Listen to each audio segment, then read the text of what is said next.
우리가 함께 살펴볼 하나님의 말씀은 사도행전 8장 26절에서 40절까지의 말씀입니다. 제가 먼저 읽겠습니다. 주의 사자가 빌립에게 말하여 이르되 일어나서 남쪽으로 향하여 예루살렘에서 가사로 내려가는 길까지 가라 하니 그 길은 광야라. 일어나서 보니 에티오피아 사람 에티오피아 여호와 간담의 모든 국보를 맡은 관리인 예시가 예배하러 예루살렘에 왔다가 돌아가는데 수레를 타고 선지자 이사야의 글을 읽더라.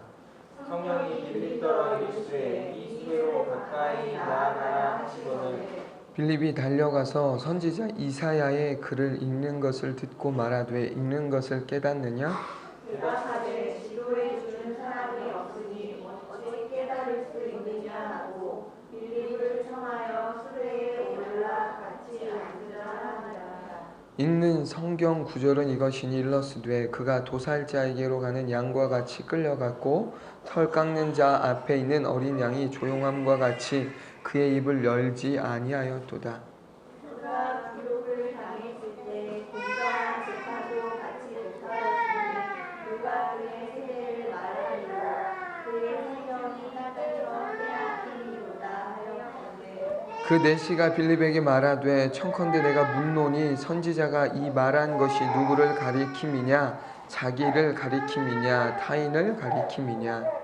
빌립이 입을 열어 이 글에서 시작하여 예수를 가르쳐 복음을 전하니 길 가다가 물 있는 곳에 이르러 그 내시가 말하되 보라 물이 있으니 내가 세례를 받음에 무슨 거리낌이 있느냐.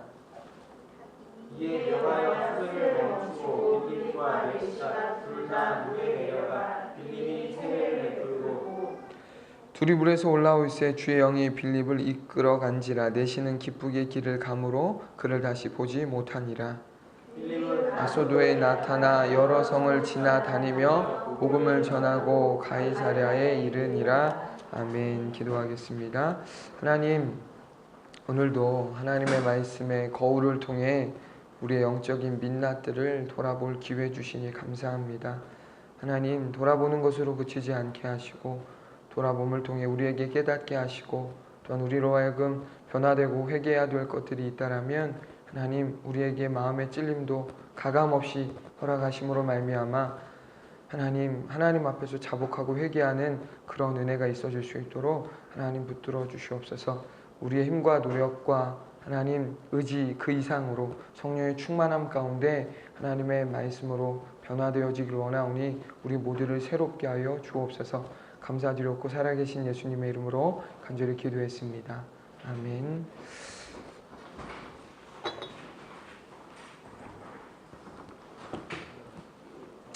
사마리아인들이 복음을 듣고 회개함으로 세례를 받았다는 충격적인 소식이 예루살렘에 있던 교회까지 퍼졌고 그 소식을 듣게 된 사도들은 사실 여부를 하기 위하여 베드로와 요한 두 사도를 사마리아로 파견을 보냈다라는 것을 우리는 지난 시간 확인해 보았습니다. 여기서 중요한 사실은 무엇이냐면 지난주 설교에서 말씀을 드렸던 것처럼 사도들이 임의적으로 베드로와 요한 두 사람을 사마리아로 보낸 것이 아니라 성령께서 그 두 사람을 선택해서 보내셨다라는 것입니다. 성령의 보내심을 받아 사마리아에 도착한 베드로와 요한에게 성령님은 복음을 듣고 믿음으로 세례를 받았음에도 불구하고 아직까지 성령을 받지 못한 사마리아인들의 영적인 상태, 그러니까 영적인 실상을 보게 하신 것입니다. 그들이 그냥 안 게 아니라 성령께서 영안을 열어 보게 하신 거예요. 무엇을 받지 못한 것을? 성령을 받지 못한 것을 보게 하신 거예요. 그리고는 그들로 하여금 성령을 받지 못한 사마리아인들을 위해 기도하게 하셨습니다. 그러자 복음을 듣고 믿음으로 세례를 받은 사마리아인들 모두에게 성령님이 임하시는 놀라운 일이 발생했지요. 그러나 안타깝게도 이 놀라운 은혜를 누구는 받지 못했습니까? 시몬이라는 마술사 시몬이라는 사람은 받지 못했다라고 성경은 말씀하고 있습니다. 그가 은혜를 받지 못한 것은 하나님께서 안 주신 것이 아니라 그가 회개를 거부함으로 그 은혜를 받지 못했다라고 하는 사실이 중요하죠. 하나님이 안 주신 게 아니에요. 하나님은 그에게도 성령의 은혜를 베푸시고자 했지만 그가 무엇을 하지 않았기에, 회개를 하지 않았기에 받지 못했다라고 하는 사실입니다. 하나님은 구하고 찾는 모든 자에게 은혜를 베풀어 주시되 특히 성령의 은혜를 베풀어 주시겠다라고 아주 구체적으로 약속하셨는데요. 우리는 그 약속의 말씀을 누가복음 11장 9절에서 13절의 말씀을 통해 확인할 수 있습니다. 같이 한번 찾아보고 이 말씀 읽기 원합니다. 누가복음 11장 9절에서 13절, 이 잘 아시는 말씀을 한번 읽어보겠습니다. 시작. 내가 또 너희에게 이르노니 구하라 그러면 너희에게 주실 것이요 찾으라 그러면 찾아낼 것이요 문을 두드리라 그러면 너희에게 열릴 것이니 구하는 이마다 받을 것이요 찾는 이는 찾아낼 것이요 두드리는 이에게는 열릴 것이니라. 너희 중에 아버지 된 자로서 누가 아들이 생선을 달라 하는데 생선 대신에 뱀을 주며 알을 달라 하는데 전갈을 주겠느냐. 너희가 악할지라도 좋은 것을 자식에게 줄 알거든 하물며 너희 하늘 아버지께서 구하는 자에게 성령을 주시지 않겠느냐 하시니라. 아멘. 이 말씀은 기도의 말씀으로 유명한 말씀이에요. 구하고 찾고 두드리는 이에게 주신다. 그런데 그것은 그냥 내가 사욕, 정욕으로 인해 구하고 찾고 두드리는 것들을 주시겠다라는 약속의 말씀이 아니에요. 종간생기 찬양을 인도하실 때 말씀하셨던 내용처럼 우리가 원하는 것을 해주실 수 있는 전능하신 분이 아니라 하나님의 일을 하나님이 하실 때 전능하신 분인 거죠. 오해하면 안 되는 거예요. 근데 하나님을 이용하려고 하는 사람들은 자꾸 내가 원하는 삶을 하나님은 해주실 수 있는 분이라고 그렇게 믿어 의심하지 않는 거예요. 그러다가 하나님 그렇게 하시지 않으면 뭐가 되는 거예요? 하나님 살아있다며, 하나님 전능하다며, 근데 왜 안 도와줘? 이런 식이 되는 거예요. 아주 잘못된 접근인 거죠. 이 기도의 말씀을 보면 하나님은 하물며 라는 표현을 쓰시는 거예요. 그렇죠? 정말 악할지라도, 정말 우리가 부모된 우리가 자식에게 좋은 것으로 줄 아는데 하물며 하늘의 아버지께서 주시지 않겠느냐. 무엇을? 성령을 주시지 않겠느냐 라고 약속하시는 말씀이죠.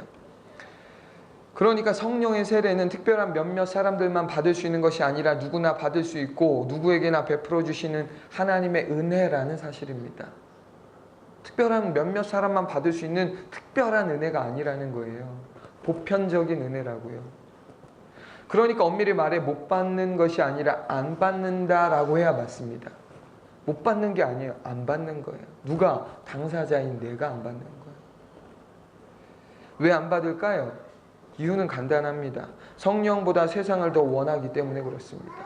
성령보다 무엇을 원해요? 세상을 원해요.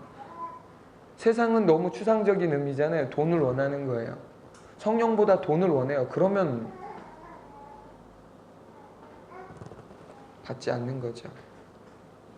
성령의 세례는요, 테크닉이 필요한 것이 아닙니다. 기술적인 게 아니에요. 마음, 간절한 마음만 있으면 누구나 받을 수 있는 것이 성령의 세례라는 것을 저와 여러분이 아시기 바랍니다. 기술이 아니에요. 마음이에요. 심각한 문제는 누구나 받을 수 있는 성령의 이 은혜를 많은 사람들이 여전히 받지 못한 채 신앙생활을 하고 있다는 것이지요. 성령의 이 세례를 받지 못한 채 신앙생활을 하고 있는 거예요. 누구처럼요? 시몬처럼 말이에요.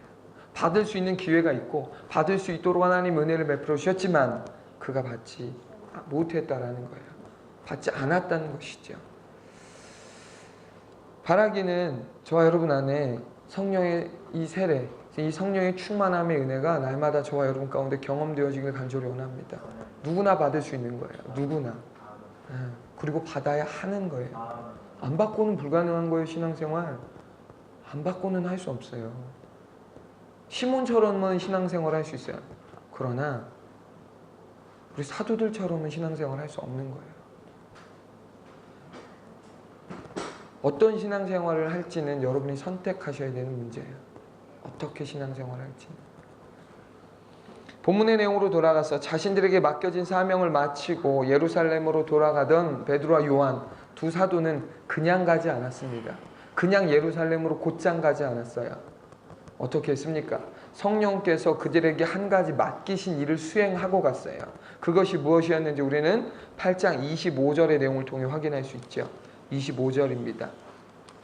읽어볼게요. 시작. 두 사도가 주의 말씀을 증언하여 말한 후 예루살렘으로 돌아갈새 사마리아인의 여러 마을에서 복음을 전하니라. 아멘. 베드로와 요한이 예루살렘으로 돌아가면서 그냥 돌아가지 않았다고 했습니다. 그냥 돌아갈 수 있었어요. 왜? 본인들이 해야 할 일을 했으니까요. 그러면 그냥 돌아가면 되는데 그냥 돌아가지 않고 사마리아의 여러 마을을 돌아다니며 복음을 전했다라고 성경은 기록하고 있어요. 복음을 전했다는 거예요. 돌아가는 길 어귀에서 만나는 사람들에게 복음을 전했다는 거예요. 물론 그들이 자발적으로 그렇게 한 것일 수도 있습니다만, 그러나 사도행전이 사도들을 통한 성령의 행전이라는 사실을 우리가 기억할 때 두 사도가 예루살렘에 돌아가는 그 길에서 사마리아의 여러 마을을 돌아다니며 복음을 전한 것은 그들의 자발적인 행동 이전에 누구의 인도하심이었던 거예요? 성령의 인도하심이었다라는 사실이죠. 성령께서 그들에게 이것을 지시하셨다라는 구체적 명시된 말씀은 없지만 이 안에 암시된 건 뭐예요? 성령께서 그들로 하여금 그렇게 하도록 요구하셨다라는 거예요. 요구하셨다는 거예요. 그러니까 그들은 그 요구에 순종함으로 무엇한 거예요? 다시금 그 마을을 다니며 예수가 그리스도다라고 하는 이 복음을 전했다라는 것입니다. 오늘 우리가 함께 살펴볼 본문의 내용을 보시면 베드로와 요한 두 사도가 본인들에게 맡겨진 사명을 다하고 예루살렘으로 돌아간 직후에 일어난 일을 말하고 있어요. 그들이 지금 성령의 그 인도하심에 순종함으로 예루살렘에서 사마리아로 왔고, 사마리아에서 성령의 세례를 받지 못한 이들을 위해 성령의 세례를 받도록 기도하고 가던 그 길에 복음까지 전한 그 일을 정리한 이후의 장면을 소개하는 거예요. 그 내용이 무엇입니까? 성령께서 빌립에게 명령을 하시는 내용으로 소개되어지고 있어요. 시작하고 있어요. 본문 26절 한번 읽어볼까요? 시작. 주의 사자가 빌립에게 말하여 이르되 일어나서 남쪽으로 향하여 예루살렘에서 가사로 내려가는 길까지 가라 하니 그 길은 광야라. 아멘. 베드로와 요한 두 사도로 하여금 예루살렘으로 그냥 돌아가지 말고 사마리아 여러 마을을 돌아다니며 복음을 전할 것을 말씀하신 성령께서 이번에는 사마리아에 있던 전도자 빌립에게 이렇게 말씀하세요. 가사로 가는 광야길로 가라 라고 말씀하세요. 구체적으로 말씀하시죠. 가사로 가는 광야길로 가라. 여기서 언급된 지명인 가사는요, 사사시대로부터 가드, 아스돗, 아스글론, 에그론과 함께 블레셋의 대표적인 거주지 중 한 곳이에요. 그 중에 한 곳이에요. 오늘날 팔레스타인의 그 자치지구인 여러분이 잘 아시는 가자지구 있잖아요. 이 가자지구를 말하는 거예요. 가자지구 안에 있는 중심도시 가자라는 곳이에요. 오늘날의 가자는 이스라엘과 팔레스타인 사이의 분쟁 지역으로 유명하지만 2000년 전에는 지정학적으로, 상업적으로, 전략적으로 매우 중요한 도시가 어디였냐? 이 바로 가사라는 도시였어요. 그도 그럴 것이 가사에서부터 지중해 연안을 따라 이집트에 이르는 큰 길, 즉 대로가 닦여 있었기 때문에 그렇습니다. 당시 예루살렘에서 아프리카로 가거나 반대로 아프리카에서 예루살렘을 향할 때 반드시 어디를 거쳐야 돼요? 가사라고 하는 이곳을 거쳐야만 갈 수 있었다는 거예요. 그런데 문제는 뭐예요? 이 도로의 대부분이 어떻게 되어 있다고 성경은 말하죠? 광야였다라고 말하고 있어요. 광야였다. 지금처럼 아스팔트 깔아서 포장길이 아니라 광야였다고요. 대로인데 광야였다. 얼마나 힘들었겠어요. 성령께서 사마리아에서 사역을 잘하고 있던 빌립에게 갑자기 말씀하시기를 뭐라고 말씀하셨다고요? 가사로 가는 이 광야길로 가라라고 명령하셨다는 거예요.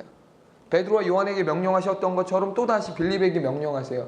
가사로 가는 광야길로 가라. 여러분, 인간적으로 도무지 이해가 되지 않는 명령이에요. 이 명령은 인간적으로 잘 보세요. 이해가 되지 않아요. 선뜻 납득이 되지 않습니다. 왜 그러냐면 보세요. 목적지를 보세요. 목적지가 어떤 마을이나 도시가 아니라 막연하게 광야 한복판의 도로였기 때문에 그렇습니다. 어디 마을로 가라? 어디 지역으로 가라 아니에요. 그게 아니라 그곳으로 가는 가사로 가는 광야길로 가라라고 아주 모호하게 말씀하셨다라는 거예요. 오늘날 우리 상황으로 말하자면 이런 거예요. 저와 여러분에게 어느 날 성령께서 이렇게 말씀하시는 거예요. 자유로로 가라. 강변북로로 가라 라고 말씀하시는 것과 똑같아요.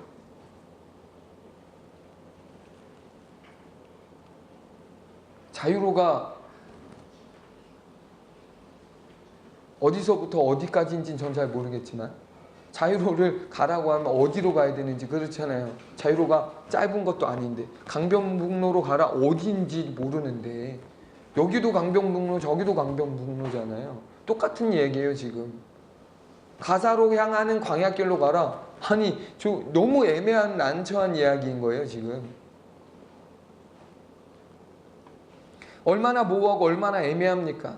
성령님은 빌립에게 구체적으로 어디를 가라고 말씀하지 않았다라는 거예요 지금.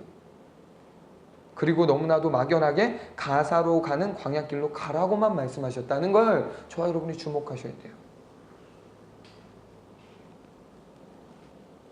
놀라운 사실은 무엇이냐? 그 모호하기 짝이 없는 황당한 명령에 빌립은 즉각 순종했다라는 거예요. 자유로로 가라, 강변북로로 가라는 이 말도 안 되는 이 명령에 순종했다는 거예요. 도대체 어디요? 라고 물어봐야 정상이에요. 어디로 어떻게 가야 하는지 더 이상 구체적으로 빌립은 묻지 않았습니다. 그냥 가라 하신 그대로 갔어요. 빌립의 이 순종은요, 누구의 순종을 연상케 합니까? 아브라함의 순종을 연상케 하는 거예요. 내가 내게 지시할 땅으로 가라고 말씀하신 것처럼 똑같은 거예요. 어디로 가라고 아브라함에게 하나님 말씀하시지 않았어요. 내가 내게 보여줄 땅으로 가라고 말씀하셨던 것처럼 빌립에게도 뭐라고 말씀하신 거예요? 광야길로 가라. 하나님, 광야가 얼마나 큰데요. 도대체 어디로 가야 되는지 말씀해 주셔야 제가 순종하지 않겠습니까? 라고 반문할 수 있잖아요. 그런데 놀라운 사실은 반문하지 않았다는 거예요. 빌립과 아브라함의 공통점을 발견하시겠어요? 그들은 가라 하시면 그냥 갔어요. 순종했다라는 거예요. 여러분, 믿음의 길은요, 알고 가는 게 아니라 믿음으로 가는 것인 줄 믿으시기 바랍니다. 구체적으로 알아야 가고 확인해야 가는 게 아니에요. 믿음의 길은. 그러면 무슨 믿음의 길이에요, 그게? 보이지 않는 것을 보이는 것처럼 믿고 가는 게 믿음인 거잖아요. 근데 사람들은 자꾸 확신을 받아야 가려고 하는 거예요. 보려고만 하는 거예요. 맞아요. 하나님이 보여주실 때 있어요. 들려주실 때 있어요. 구체적으로 말씀하실 때 있어요. 그러나 성경에 보면 많은 경우 구체적으로 말씀하시지 않습니다.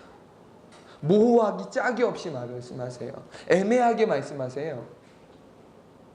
하나님이 원하시는 건 그래도 순종할래? 라고 하는 믿음의 테스트이기도 하는 거예요. 물론 빌립과 아브라함과 같지 않은 사람도 있었죠. 하나님, 정말 하나님 뜻이면 양털 손뭉치에 이렇게 해주시고 아니면 이렇게 해주세요, 저렇게 해주세요 라고 했던 사람도 물론 있어요. 그러나 하나님, 많은 경우를 보면 하나님 모호하게 말씀하시는 경우가 많이 있어요. 그 이유가 뭐라고요? 저와 여러분의 믿음을 보시기 위함이다 라고 하는 것이죠. 놀라운 사실은 아브라함도 그렇고 빌립도 그렇고 하나님이 원하시는 믿음의 이 순종을 했다라고 하는 사실이에요. 하나님은 우리에게 구체적으로 말씀해 주실 때도 있지만 그렇게 하지 않으실 때도 있다라는 사실을 저와 여러분 기억하셔야 된다는 말씀이지요. 구체적으로 알아야만 순종할 수 있는 것이 아니라는 걸 다시 한번 반복하고 강조합니다. 구체적으로 알아야만 순종하는 게 아니라 구체적으로 모를지라도 하나님께서 말씀하시면 그런가 보다라고 순종해야 한다라는 거예요. 몰라도 순종할 수 있다라는 거고요. 몰라도 순종해야 한다라는 것입니다. 왜냐하면 구체적으로 말씀하시지 않는 하나님을 신뢰하면 순종할 수 있기 때문에 그렇습니다. 하나님이 구체적으로 말씀하실 수 있지만 구체적으로 말씀하시지 않는 이유가 있지 않겠어요? 그것을 신뢰하는 거예요. 하나님 왜 구체적으로 말씀하시지 않을까? 왜 이렇게 하라 저렇게 하라고 말씀하시지 않을까? 왜 분명하게 말씀하시지 않을까? 라고 의문을 가질 수 있지만 그 의문 뒤에 뭐 어떤 반응이 뒤따라와야 되냐면 믿음이 뒤따라와야 되는 거예요. 하나님이 그렇게 말씀하시지 않는 이유가 있겠지. 그렇게 나에게 구체적으로 깨닫게 하시지 않는 이유가 있겠지. 난 하나님을 신뢰해. 그러니까 가자가 되는 것이 믿음의 반응의 논리라는 거예요. 순서라는 거예요. 그런 측면에서 저는 여러분들, 저에게도 스스로 묻고 여러분에게도 묻고 싶습니다. 하나님을 정말 신뢰하십니까? 보이지 않고 만져지지 않고 느껴지지 않아도 하나님을 신뢰하십니까? 하나님이 구체적으로 저와 여러분이 말씀하시지 않을 때 예 주님 그래도 신뢰합니다 라고 하는 이 믿음의 반응을 보이는 저와 여러분 되시기를 간절히 원합니다. 아멘. 본문의 내용으로 돌아와서 하나님을 전적으로 신뢰했던 빌립은 구체적인 목적지도 구체적인 이유도 모른 채 성령의 지시하심을 따라 가사로 가는 광야길로 출발했습니다. 출발했어요. 드넓은 광야길 어디엔가 빌립이 도착하자 그제서야 성령께서 그에게 황당한 명령을 내리신 이유를 구체적으로 말씀하십니다. 우리는 그 내용을 본문 27절에서 29절의 내용을 통해 확인할 수 있죠. 27절에서 29절입니다. 시작. 일어나 가서 보니 에디오피아 사람 곧 에디오피아 여왕 간다게의 모든 국고를 맡은 관리인 네시가 예배하러 예루살렘에 왔다가 돌아가는데 수레를 타고 선지자 이사야의 글을 읽더라. 성령이 빌립더러 이르시되 이 수레로 가까이 나아가라 하시거늘. 아멘. 성령께서 빌립에게 가사로 가는 광야길로 갈 것을 명령하신 이유는 그로 하여금 누구를 만나게 하려고 하신 거예요? 에디오피아 여왕 간다게의 모든 국고를 맡고 있던 그 사람을 만나게 하시려고 가라 하신 거예요. 그럼 애시당초 이렇게 말씀해 주시면 좋잖아요. 어디를 가면 누구를 만날 거야 라고 말씀해 주시면 좋아요. 근데 그렇게 하지 않으셨어요. 다시 한번 이야기하지만 그렇게 말씀하실 수 있었지만 그렇게 하시지 않은 이유는 빌립의 믿음을 하나님은 확인하기 원했던 것이고 빌립은 그것에 대해서 믿음으로 반응했다라는 것이죠. 본문의 내용을 자세히 우리가 살펴보기 앞서서 알아야 할 세 가지 사실이 있어요. 그중 첫 번째 사실은 무엇이냐면요. 본문에서 언급된 지명인 에디오피아라고 하는 나라의 이름이 오늘날 우리가 알고 있는 에디오피아가 아니다라는 사실이에요. 그러니까 성경에 보면 에디오피아 여왕 간다게? 그러니까 어떻게 생각해요? 쉽게 생각할 때 지금 아프리카 그 에디오피아라고 생각할 수 있어요. 그러나 그 에디오피아가 아니에요. 1931년 이후 이 아비시니아라고 하는 나라의 명칭을 에디오피아로 바꿨어요. 그래서 지금 우리가 알고 있는 에디오피아가 이 나라로 우리가 착각할 수가 있다라는 거예요. 성경에 나온 이 에디오피아는요, 아프리카 수단, 오늘날로 말하자면 아프리카 수단에 해당하는 지역이에요. 그러니까 다른 곳이에요, 지금. 같지 않다라고 하는 사실을 여러분이 아셔야 되고, 본문에서 우리가 알아야 할 두 번째 사실은 무엇이냐? 간다게라고 하는 이것은 명칭은요, 사람의 이름이 아니라 애굽의 바로나 로마의 가이사와 같은 여왕의 세습적 칭호라는 사실이에요. 간다게가 사람의 이름이 아니라 왕의 칭호다라고 하는 사실이고, 마지막으로 세 번째 저와 여러분이 알아야 할 사실은 무엇이냐? 에디오피아라는 나라는 독특하게도 왕이 아닌 그의 어머니인 여왕이 왕의 직무를 수행했다라는 사실입니다. 왕이 나라를 통치하지 않아요. 누가 통치해요? 여왕이. 그의 엄마가 통치해요. 여왕이. 왜 그럼 왕이 통치하지 않았냐? 그렇게 한 이유는 아주 이상해요. 에디오피아라는 나라는 왕을 태양의 아들로 신성시 여겨 왕의 직무를, 왕의 권한을 누구에게 맡기게 하는 거예요? 그의 엄마에게 맡겼다는 거예요. 그래서 이 왕은 있지만 누가 실질 실권자예요? 여왕이 실권자인 거예요. 그래서 여왕의 칭호가 간다게라고 하는 거예요. 이 세 가지 사실을 알아야 저와 여러분이 본문의 내용을 조금 더 잘 이해할 수 있다는 것을 알 수 있기에 굳이 설명을 좀 드렸어요. 성령께서 사마리아에서 열심히 사역을 하고 있던 빌립을 급히 가사로 가는 광야길로 가게 하신 이유는 앞서 말씀드렸던 것처럼 에티오피아의 여왕 간다게의 재정을 전적으로 맡고 있었던 그 내시를 만나게 하시기 위함이었다라고 하는 사실. 그가 내시였던 이유는 여러분 왜 내시였을까요? 성경에서 내시라고 구체적으로 말하고 있어요. 그의 상태, 몸의 컨디션을 말하고 있어요. 왜 내시였을까요? 상식적인 그 이유예요. 여왕과 가까이 하기 위해서, 혹시라도 생길 불미스러운 일을 아예 막기 위해서 그런 식으로 몸을 만들어 버렸던 거죠. 우리의 궁금증은 무엇이어야 하냐면 왜 성령님은 많고 많은 사람들 중에서 빌립으로 하여금 그 내시를 만나게 하셨느냐라는 거예요.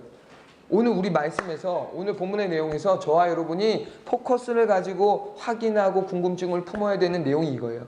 왜 많고 많은 사람들 중에서 왜 하필이면 굳이 이 이방인, 에티오피아 사람, 내시 이 사람을 만나게 하시려고 사마리아에서 열심히 그렇게 사역하고 있던 빌립을 불러내서 거기로 가게 하셨느냐라고 하는 것이죠. 성령께서 왜 그렇게 하셨을까요? 우리는 그 이유를 방금 전에 읽었던 본문의 내용을 통해 짐작할 수 있어요. 에티오피아의 고위 관리였던 그 내시는 하나님을 신실하게 섬기던 믿음의 사람이었다라는 거죠. 하나님을 신실하게 섬기던 믿음의 사람이었다는 거예요. 무엇을 통해 저와 여러분이 그것을 알 수 있냐면 그가 예루살렘에 예배 드리러 갔다가 본국으로 돌아가는 길이었다라는 본문의 내용을 통해 알 수 있습니다. 그가 예루살렘에 그냥 어떤 일을 위해서 왔다 가는 사람이 아니라 뭐하러 왔다 갔다고요? 예배하러 왔다 가는 길이었다라는 거예요. 당시 에티오피아에서 마차를 타고 예루살렘에 다녀가기 위해서는 최소한 수십 일이 소요될 정도로 거리가 먼 길이에요. 그가 그토록 장기간을 필요로 하는 예루살렘 여행을 단행한 이유는 오직 한 가지, 무엇 때문에요? 예루살렘에서 하나님을 예배하기 위해서였다라는 거예요. 다른 이유 없고 하나님 예배하려고. 이것을 통해 우리는 하나님에 대한 그의 관심, 즉 마음이 얼마나 컸었는지를 알 수 있다는 거죠. 보통의 마음이라면 여러분 절대 할 수 없는 일이에요. 옆 동네 아니에요. 수십 일을 가야 돼요. 자비로 가야 돼요. 자비로. 그 과정 안에는 도적대도 있을 수 있고 여러 가지 변수가 많이 있을 수 있어요. 그럼에도 불구하고 자발적으로 하나님을 예배하기 위해서 그렇게 갔다라는 사실이죠. 더욱이 앞서 말씀드렸던 것처럼 당시 에티오피아는 왕을 태양의 아들로 여겨 신성시 여기는 나라라고 말씀드렸어요. 자, 그 나라의 상황을 설명을 드렸어요. 그런 나라의 고위 관리였던 그가 그 나라의 왕을 섬기지 않고 누굴 섬겼다고요? 하나님을 섬겼다는 거예요. 그 나라의 법도를 따라 그 역시도 왕을 숭배하는 것이 마땅했음에도 불구하고 그는 그 왕을 섬기지 않고 하나님을 섬겼다라는 것.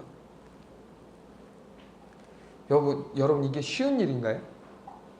다니엘서를 보면 이것이 쉽지 않은 일이라는 걸 우리는 짐작할 수 있어요. 다른 사람도 아니고요. 최측근에 있던 여왕의 최측근에 있는 그 고위 관리가 그 나라의 법도를 지키지 않아요. 법이에요. 곧 법. 왕이 태양의 아들로 여겨지는 그 나라에서 그 왕을 섬기지 않고 믿지 않는다. 숭배하지 않는다. 이건 곧 불법을 자행한 것이고 불법을 자행하면 어떤 결과가 따르는 거예요? 그의 자리뿐만 아니라 그의 목숨도 위태로울 수밖에 없는 거예요. 그런 악조건에서도 불구하고 그는 하나님을 섬겼을 뿐만 아니라 하나님께 예배하기 위해 머나먼 예루살렘까지 직접 찾아가는 수고를 마다하지 않았다. 그렇게 어렵게 예루살렘에 도착해 예배를 여러분 이 사람이 드렸다라는 것을 우리는 알 수 있어요. 문제는요, 그가 그 기쁘고 간절한 마음으로 사모하는 마음으로 예루살렘에 갔지만 예루살렘 성전에 들어가서 예배할 수 있었나요? 그는 예루살렘 성전에 들어갈 수 있는 사람이 아니에요. 왜요? 이방인이었잖아요. 이방인들은 예루살렘 성전 안에 들어갈 수조차 없었어요. 당시에는 허용되지 않았습니다. 그가 들어갈 수 있는 곳이라고는 성전 밖 이방인의 뜰이 전부였어요. 이방인의 뜰이 어떻게 됐냐 한번 볼까요? 누가 지금 키보드 가지고 계시죠? 자, 보세요. 당시 헤롯 성전이에요. 헤롯 성전이, 그러니까 지금 우리가 봤을 때 뭐 이방인의 뜰, 여인의 뜰, 뭐 성소 어떻게 되는지 모르기 때문에 뭐 감이 잘 안 오실 수 있지만 여기 잘 친절하게 표시가 되어 있죠. 지성소, 성소 뭐 이렇게 있어요. 그런데 이방인의 뜰은 어디 있어요? 성전 아예 밖에 있어요. 들어갈 수조차 없어요. 이방인은 예배를 드리러 왔어요. 예루살렘에 그렇게 모든 수고와 어려움을 감수하고 왔어요. 그런데 어디까지밖에 못 가요? 고작 여기.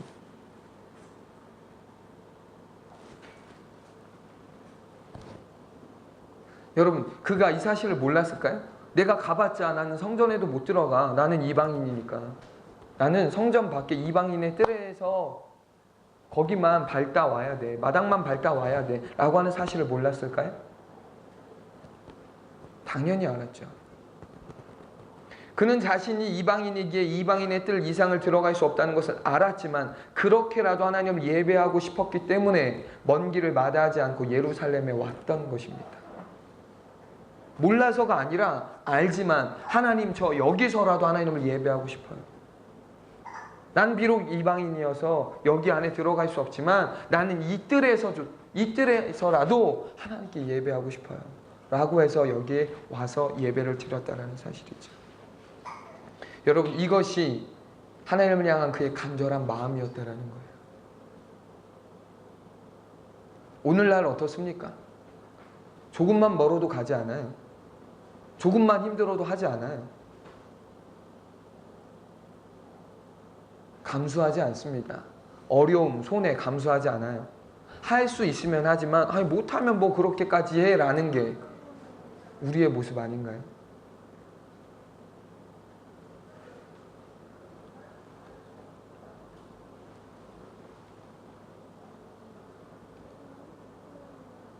에디오피아 내시가 이렇게 할 수 있었고 했던 것은 다름 아니라 하나님을 향한 마음이 그에게 있어서는 가장 컸고 가장 중요했기 때문에 그럴 수 있었다라는 사실이에요. 운이 좋아서 빌립을 통해 이 사람이 이 하나님의 은혜를 경험한 게 아니라 그 안에는 이미 무엇이 깔려 있었던 거예요? 하나님에 대한 마음이 너무 컸던 거예요.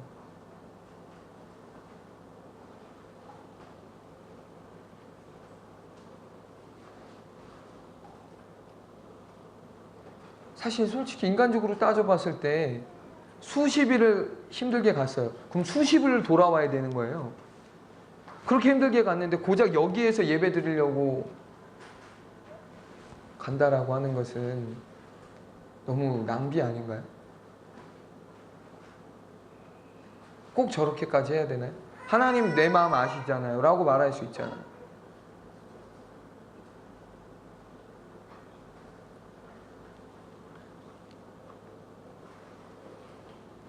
그는 지성소에 들어가고 성소에 들어가는 거 그게 아니라 그냥 그렇게 가는 그 자체가 기쁘고 감사했던 거예요.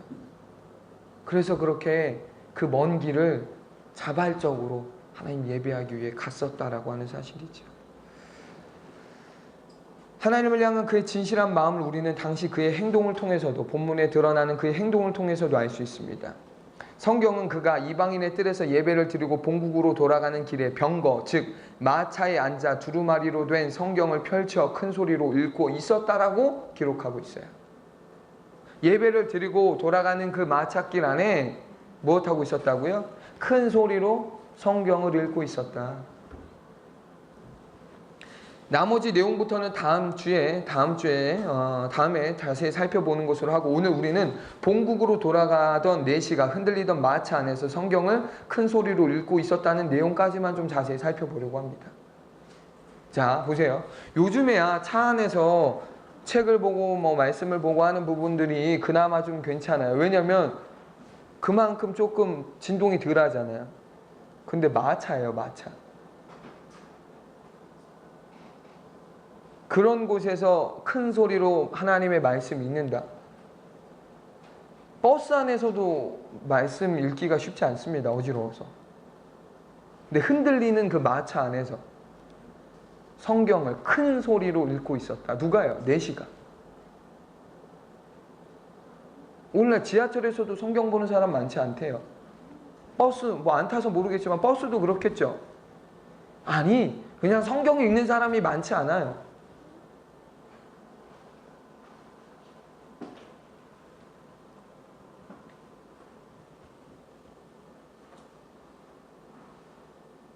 여러분, 이 내용에서 저와 여러분이 주목해야 할 것은 무엇이냐면요, 그가 성경을 지금 소유하고 있었다라는 것을 먼저 주목하셔야 돼요. 오늘날 우리나라를 기준으로 볼 때 뭐 북한이나 뭐 이런 데는 좀 다른 상황이지만 적어도 우리나라, 미국 뭐 이런 나라들을 예로 들면 성경을 가지고 있는 것이 어려운 일이 결코 아닙니다. 성경을 소유하고 있는 일이. 뭐 믿음의 가정인 경우에 가정마다 적게는 1-2개의 성경이 있고요. 많게는 5-6개의 성경이 있을 수 있어요. 심지어 하나님을 믿지 않아도 이런저런 이유로 성경을 가지고 있는 사람들도 많이 있습니다. 베스트셀러니까 가지고 있는 거예요. 우리의 상황에서 볼 때 에디오피아 내시가 성경을 가지고 있었다는 것은 특별하거나 대단한 일이 아닐 수 있지만 당시의 상황에서 보면 이것은 이례적인 일이 아닐 수 없다는 거예요. 왜 그렇습니까? 이스라엘 안에서조차 특정한 종교인들만이 성전에 비치된 성경을 읽고 설교를 했었던 상황에서 지금 누가? 이방인이 성경을 개인적으로 소장하고 그 소장하고 있는 성경을 읽고 있었다 라고 하는 것은 굉장히 파격적인 일이라는 거예요. 예루살렘에 살고 있는 사람들조차 성경이 없는데 저 에디오피아에 살고 있던 사람이 성경을 가지고 개인적으로 마차에서 성경을 읽고 있었다.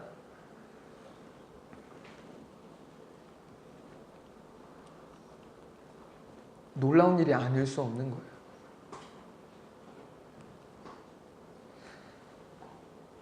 당시 에디오피아 내시가 읽고 있었던 성경은 여러 나라에 흩어져 살아가던 디아스포라 유대인들을 위하여 헬라어로 번역된 70인경 성경이었을 거예요. 왜냐하면 히브리어를 모르잖아요, 이 사람들은. 그러니까 헬라어를 사용하는, 그때 당시 세계 공통어와 같은 이 헬라어를 사용하는 그 이방인들이 볼 수 있는 성경은 70인역 성경이었고 그 70인역 성경을 이가 가지고 있었을 텐데 문제는 뭐냐? 이 성경이 엄청 비싸다라는 거예요. 지금 우리가 인쇄에 대해서 금방 별로 얼마 몇만 원 안 하잖아요. 그때는 어마어마하게 비싼 거예요. 그러니까 유대인들조차 갖고 있지 못한 성경이었는데 그가 가지고 있었다는 거죠. 물론 그는 그것을 살 수 있는 충분한 돈과 능력이 있었습니다. 성경에서 밝히고 있는 것처럼 간다게 여왕의 뭐예요? 최측근이었다니까요. 나라의 돈을 맡고 있는 사람이었어요. 그 사람이 이만한 성경을 살 수 있는 힘과 능력 있었겠죠. 돈이 있었을 거예요. 그러니까 샀겠죠. 그러나 여러분, 돈이 있고 힘이 있다고 해서 성경 삽니까? 돈이 있고 힘이 있다고 해서 헌금하나요? 아니에요. 그건 별개예요. 무엇이 없으면 할 수 없어요? 마음이 없으면 결코 할 수 없는 일이에요.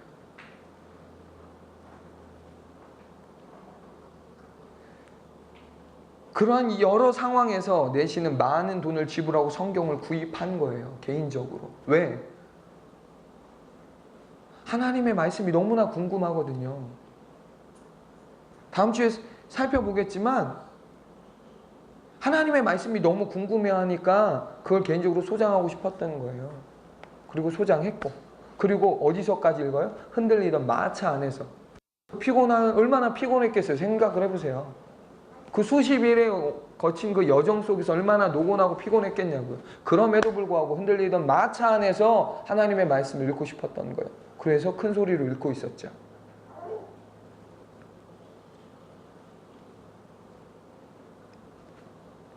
이것이 하나님에 대한 그의 놀라운 믿음이었고, 그 믿음을 가진 이 내시에게 하나님 누구를 보내셨어요? 하나님의 사람 빌립을 보내시잖아요. 그리고 만나주시잖아요.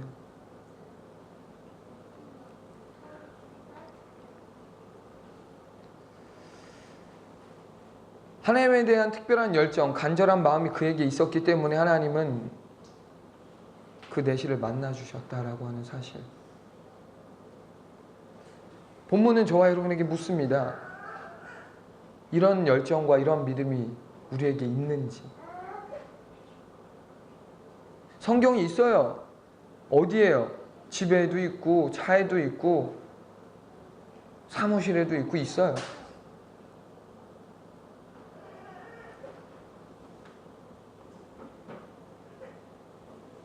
문제는 뭐예요? 있는데 읽지는 않아요. 왜 안 읽어요? 내용을 몰라서요? 여러분 드라마 내용 알고 봅니까? 드라마, 영화 내용 알고 봐요? 보면 알죠. 모르는 건 2번도 봐요. 3번도 봐요. 그럼 알게 되죠. 성경도 똑같아요. 한 번 성경을 통독했는데 모르겠어요? 여러분 죄송하지만 전 수십 독했지만 성경 다 모르겠어요. 저도 모르겠어요. 아, 이런 내용이 있었나 싶을 때도 있어요. 그리고 모르지만 계속 읽어요. 알기 위해서 읽는 거예요. 근데 한두 번 읽어보고 모르겠어서 성경을 덮고 있고 읽지 않는다. 그리고 성경은 어렵다, 모르겠다 라고 말하는 것은 너무 웃긴 이야기예요.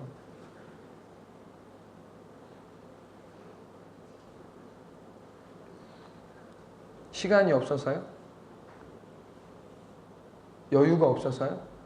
정말요?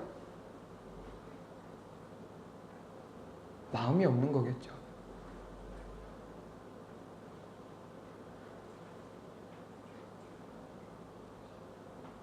하나님은요, 하나님의 사람들을, 하나님 지금도 사람들을 만나주세요. 끊임없이 만나주세요. 그런데 어떤 사람을 만나주시냐면 아무나 만나주시는 게 아니에요. 하나님에 대한 이 열정과 마음이 있는 사람을 만나주세요. 왜요? 이건 약속된 거예요, 성경에. 한번 볼까요? 잘 아시는 말씀이잖아요. 잠언 8장 17절. 이건 여러분 변하지 않는 약속의 말씀이세요.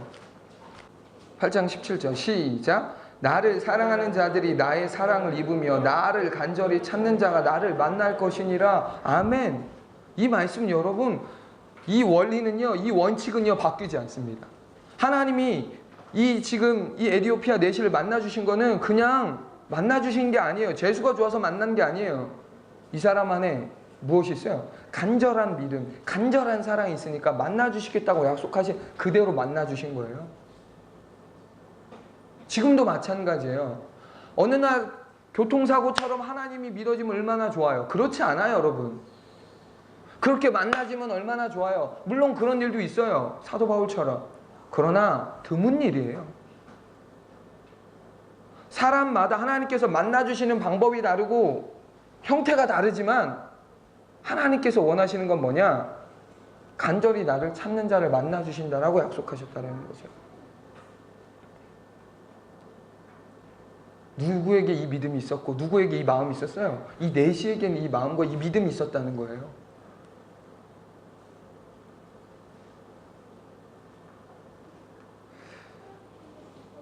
시기적으로 이제 5월, 그렇죠? 좀 느슨해지기 쉬운 때를 우리는 살아가고 있습니다. 뭐 가족의 달이면 뭐 이런 거 세상이 만들어 놓은 이런 어떤 것들 때문에 바빠요. 그리고 좀 있으면 더워지고 그러니까 마음도 풀어헤쳐져요.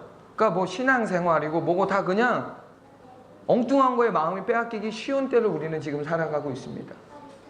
이때에 진짜 우리가 간절히 찾고 간절히 원해야 될 게 뭐라고 성경은 오늘 저와 여러분에게 말씀하시는 거예요? 하나님이다라고 말씀하시는 거예요. 우리의 간절함이 어디에 있느냐라고 지금 물어보시는 거예요. 이 내시의 믿음을 통해서 우리에게 거울로 비춰주시는 거예요. 너에게 이 믿음이 있니? 너에게 이 간절함이 있니? 하나님은 차별하지 않으십니다. 다 만나주세요. 그러나 누구는 만나고 누구는 못 만나는 이유는 무엇입니까? 간절히 찾는 자는 만나주시지만 만나주시면 만나주시고 뭐 안 만나주셔도 뭐 상관없고 라고 하는 사람은 못 만나고 평생 죽는 거예요. 평생 하나님을 섬겨도 하나님이 누군지 모르고 죽는 거예요. 먼 발치에서 뭐 하나님 나 하나님 믿었다라고 말하겠죠.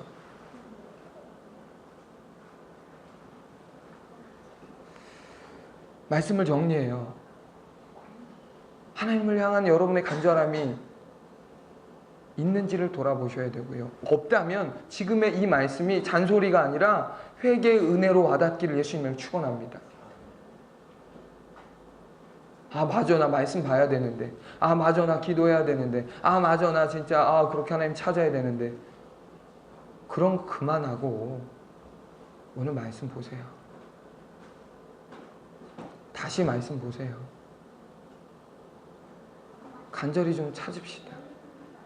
간절히 하나님의 은혜를 좀 구합시다. 올 연말 돼서 올해도 일동 못했네 이럴 거예요? 올해도 다 못했네 라고 할 거예요? 바라기는 저와 여러분의 손에서 말씀이 놓여지지 않는 은혜가 있기를 원해요. 모르니까 봐야 되는 거예요. 말씀은 그 뜻을 모르겠으니까, 하나님이 나에게 뭘 원하는지 모르겠으니까 보셔야죠. 저도 몰라서 보는 거예요. 계속 모르니까.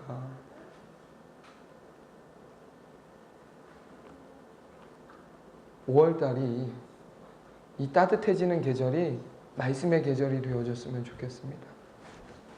다시 한번 말씀의 엑셀헤드를 밟고 말씀으로 채워지는 은혜가 있길 예수님을 축원합니다.